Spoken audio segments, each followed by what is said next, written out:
Good morning बच्चों, सेठ Hindi high school में आपका स्वागत है। आज हम पढ़ेंगे मनोविज्ञान विषय। मनोविज्ञान यानी साइकोलॉजी। कक्षा 12वीं में आपको साइकोलॉजी सब्जेक्ट में 10 चैप्टर्स पढ़ने हैं। 10 चैप्टर में आपको यहाँ लिखा है ऐसे बोर्ड की एग्ज़ाम में चैप्टर वाइज मार्क्स डिवाइड किए गए हैं।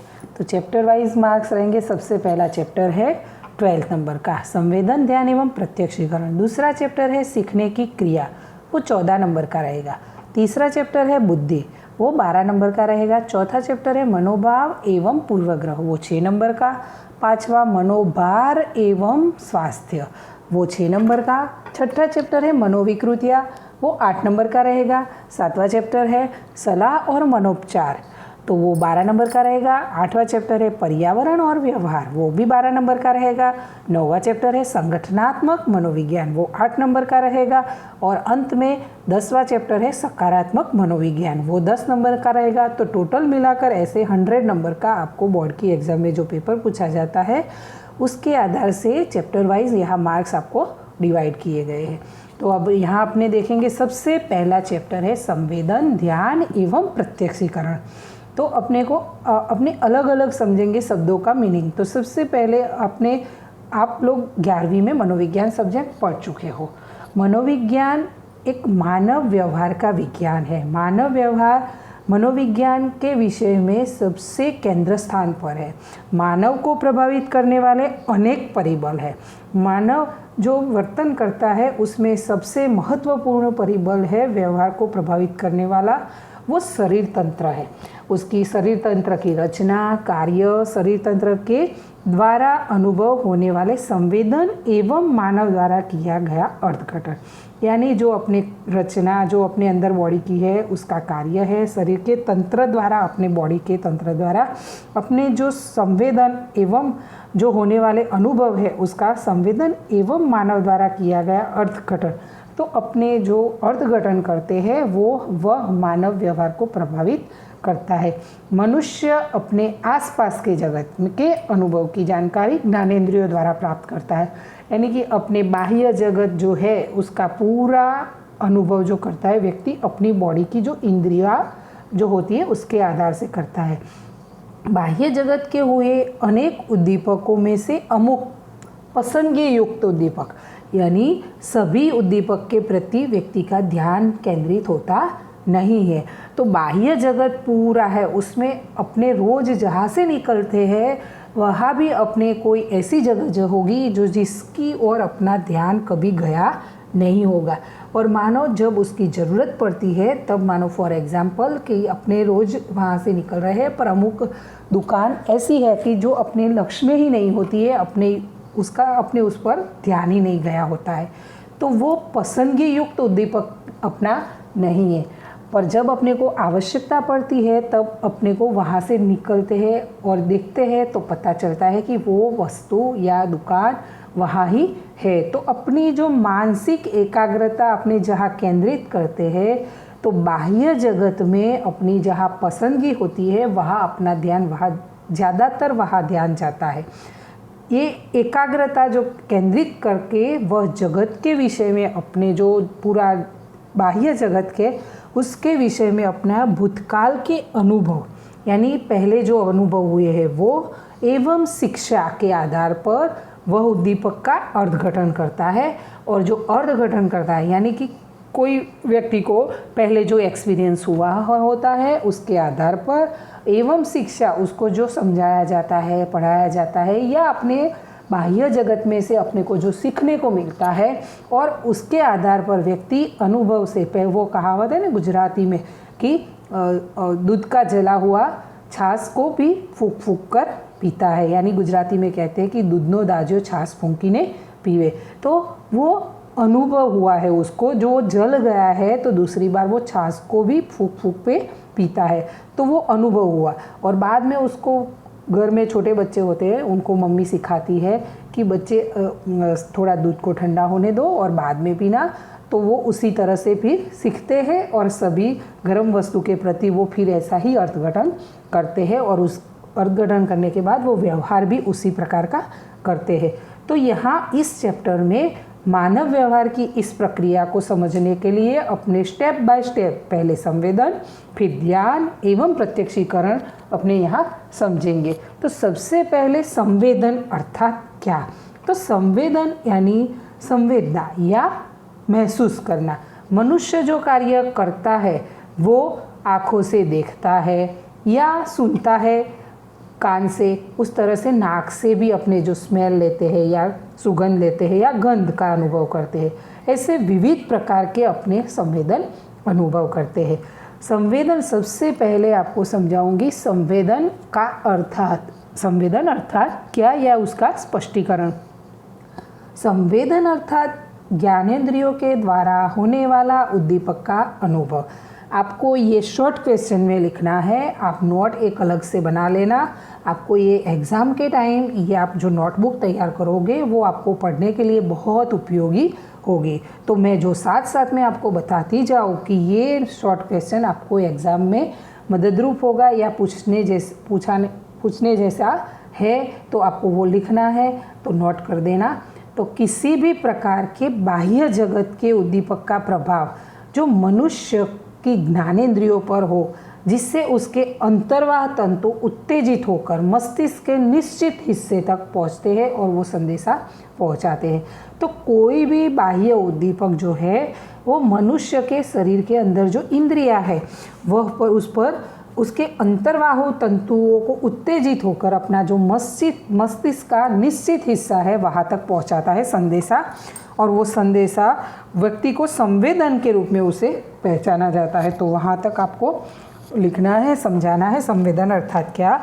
दूसरा उसका अर्थ होता है संवेदन अर्थात चेतन अवस्था में सर्जित ऐसा परिवर्तन है कि जो चेता तंतुओं की असाधारण उत्तेजना को मस्तिष्क के संवेदन विस्तार के केंद्र तक पहुंचने से उत्पन्न होता है।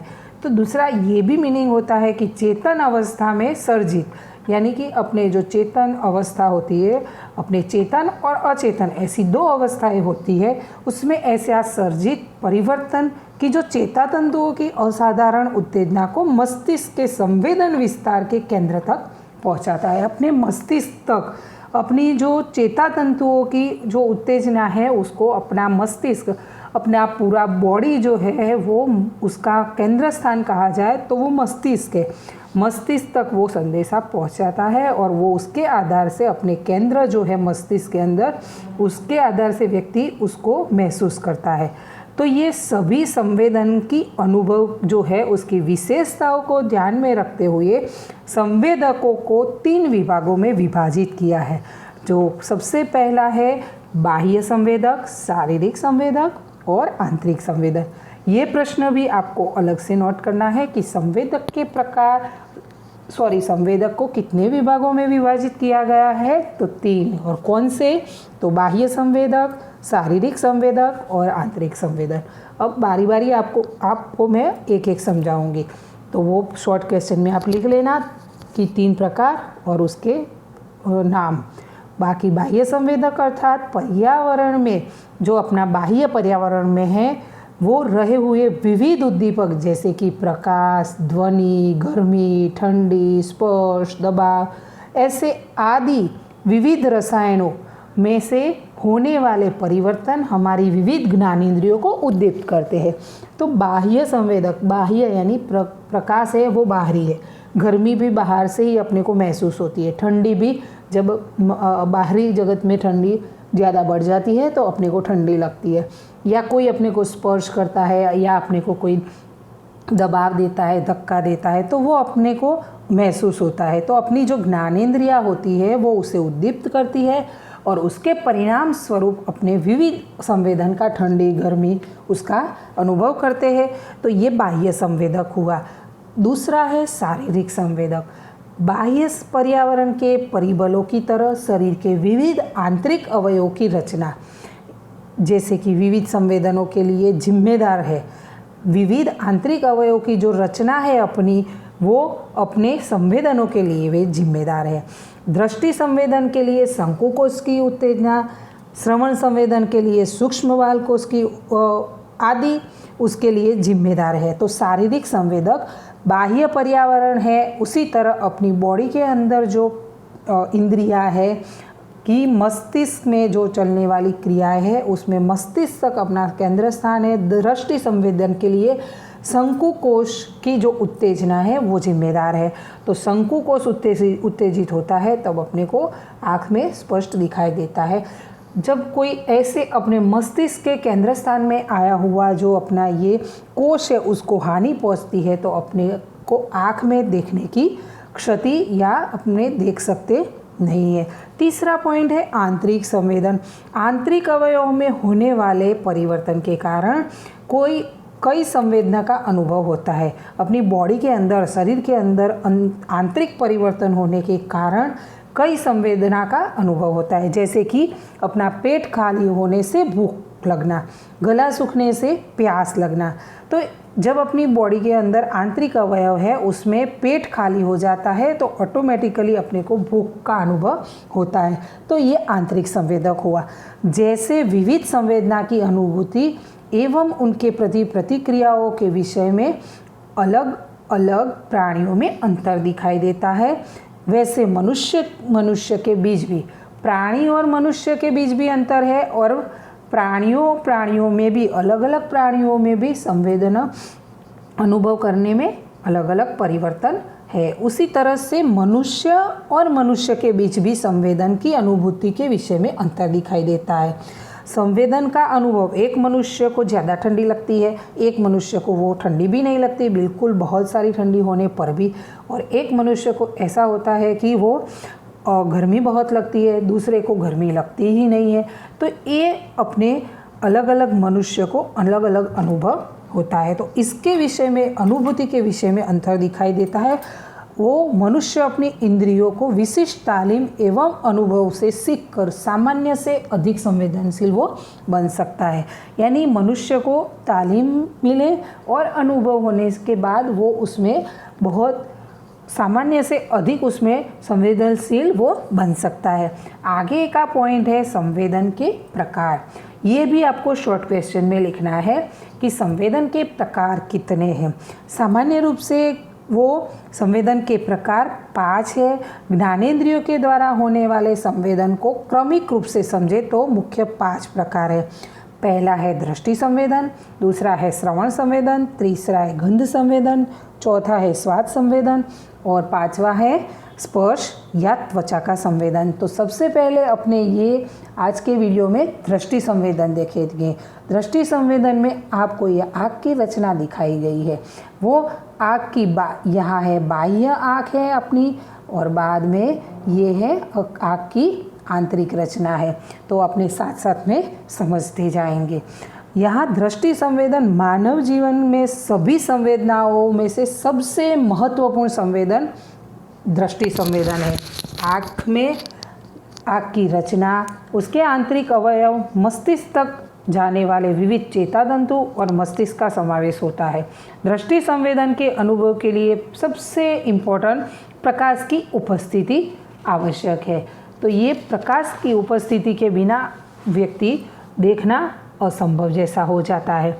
यहाँ आगे दर्शाई हुई आकृति के अनुसार बाह्य रचना सामान्य रूप से हम आईने के सामने खड़े हो तब या दूसरों की आँख में देखते हैं तब दिखाई देती है। अपने आईने के बिना या कोई दूसरी की आँख देखते हैं तो ही अपने को अपनी बाह्य आँख दिखती है, बाकी अपनी खुद बिना आईने से अपने देख सकते नहीं है। इसमें जो भाग सफ़ेद रंग का दिखाई देता है उसे अक्षिपटल कहते हैं। जो अपने आँख के अंदर सफ़ेद रंग का जो भाग दिखाई देता है उसे अक्षिपटल कहते हैं। जैसे कि यहाँ आपको बाह्य रचना में यहाँ दर्शाया है कि ये अक्षिपटल कहते हैं। वह सफ़ेद तंतुओं का बना होता है और अपारदर्शक है, जिसके कारण आँख के भीतर के भाग की सुरक्षा होती है। ये सफ़ेद भाग जो है अपनी आँख का अक्षिपटल, उसके कारण अपनी आँख के भीतर की रक्षा होती है। आँख के गोले का काला भाग, जो ये काला भाग दिखता है अपने को, वो उसे पारदर्शक है वो, एवं उस जिसके माध्यम से प्रकाश की किरण आँखों में प्रवेश करती है तो वो उसे दग्धपटल कहते हैं। जो यहाँ दर्शाया गया है कि ये दग्धपटल कहते हैं। तो ये दग्ध पटल, वो भी आपको शॉर्ट क्वेश्चन में लिखना है कि दग्ध पटल किसे कहते हैं। आँख के गोले का काला भाग जो पारदर्शक है एवं जिसके माध्यम से प्रकाश की किरण आँख में प्रवेश करती है उसे दग्ध पटल कहते हैं।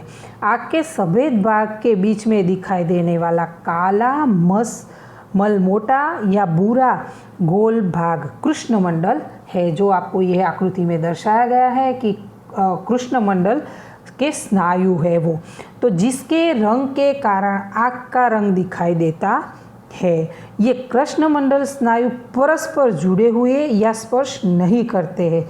उनके बीच में रही हुई जगह कीकी के रूप में भी जानी जाती है। इस तरह कीकी कोई अवयव नहीं है।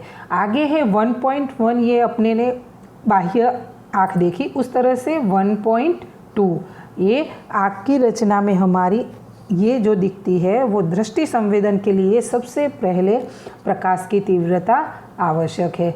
तो ये जो अपने आगे सर्वप्रथम प्रकाश की किरण कहा जाती है दग्ध पटल में से कीकी एवं नेत्रमणि से गुजरकर नेत्र पटल के निश्चित भाग तक पहुंचती है।